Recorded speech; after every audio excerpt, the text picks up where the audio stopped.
Proddatur Telugu Desam party incharge అయినటువంటి జీవి ప్రవీణ్ కుమార్ రెడ్డి గారు ఆయనకు ప్రొద్దుటూరు ఎమ్మెల్యే టికెట్ రానందు వలన అసంతృప్తితో రగిలిపోతూ ఆయన వర్గీయులనందరినీ కూడా వైఎస్ఆర్సీపీ పార్టీలోకి పంపించడం జరిగింది.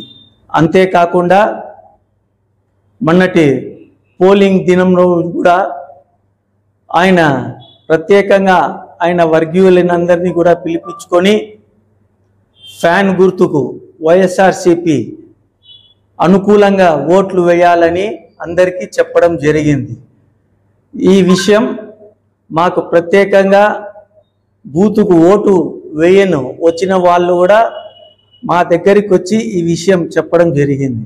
ఒకటే, ఎందుకనంటే దీనివల్ల మనకి బాగా అర్థమయ్యేది, మన అభ్యర్థి వరదరాజరెడ్డి గారికి ప్రవీణ్ గారు ఎటువంటి సహకారం కూడా అందించలేదనేది నగ్న సత్యం.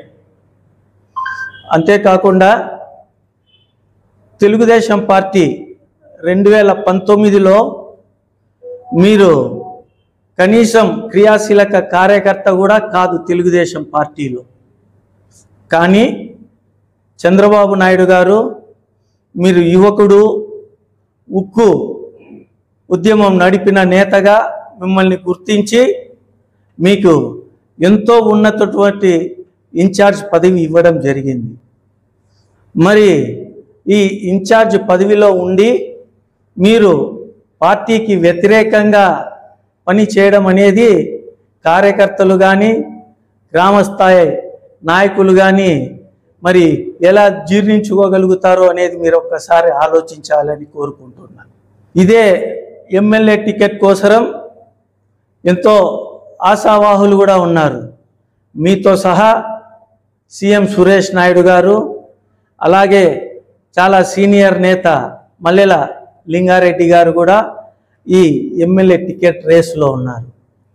మరి అటువంటి వ్యక్తులు కూడా పార్టీ ఎవరైతే అభ్యర్థిని నిర్ణయించినారో ఎంతో హుందాతనంగా వాళ్ళందరూ కూడా వరదరాజరెడ్డి గారికి వాళ్ళ ఒక సపోర్టును చేసి ఆయన గెలుపు కోసం కూడా ఎంతో కృషి చేసినారు.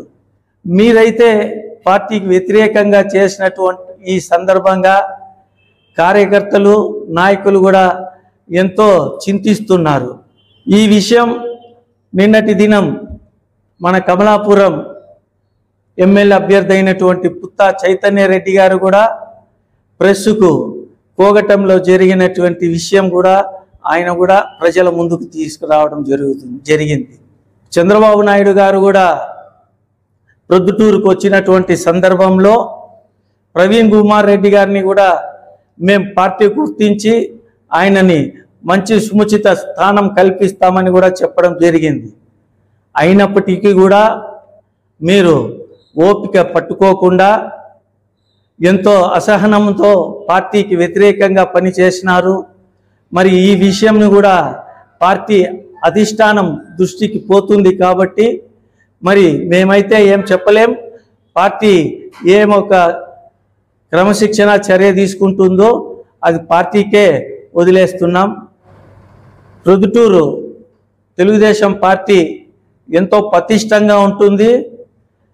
బాగా తెలుగుదేశం పార్టీకి ఇక్కడ చాలా గట్టి పునాది ఉంది, కార్యకర్తలు ఉన్నారు.